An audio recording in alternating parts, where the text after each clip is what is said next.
എടാ. എടായോ? അതാരാ? ഞാനെന്ന് പറഞ്ഞ ഞാനാ. ഉച്ചയ്ക്ക് വന്ന ഡോക്ടർ ഇല്ലയോ, സണ്ണി? എന്നാലും എന്റെ മുണ്ടി കൊണ്ടിട്ട് നല്ല കാര്യമായി. ഞാൻ കുളിക്കാൻ പറഞ്ഞു വെച്ചതാ. ഞാൻ ഉടുത്തുപോയി. ഇത് നല്ല കൂത്താ. പിന്നെ ഞാനിപ്പോഴെങ്ങനെ പുറത്തോട്ടിറങ്ങുന്നത്? അതിനൊരു പണിയുണ്ട്, ഞാനിപ്പ തരാം. ഇപ്പൊ എന്നെ മനസ്സിലായ? എനിക്കത് കാണണമായിരുന്നു. എപ്പോഴാ? എന്നോടൊരുത്തരും വർത്താനം പറഞ്ഞാലുണ്ടല്ലോ, പറഞ്ഞേക്കാം. തന്നെ കണ്ടപ്പോഴേ എനിക്ക് തോന്നി, എടോ എന്റെ മുണ്ടി ഇങ്ങോട്ട് തരാൻ. എന്റെ മുണ്ട് തരാൻ.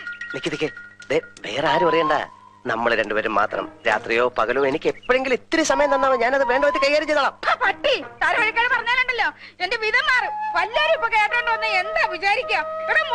നിങ്ങളുടെ മുണ്ടം ഒരു മനുഷ്യനോട് ഒരു മുണ്ടാൻ സമ്മതിക്കത്തില്ല.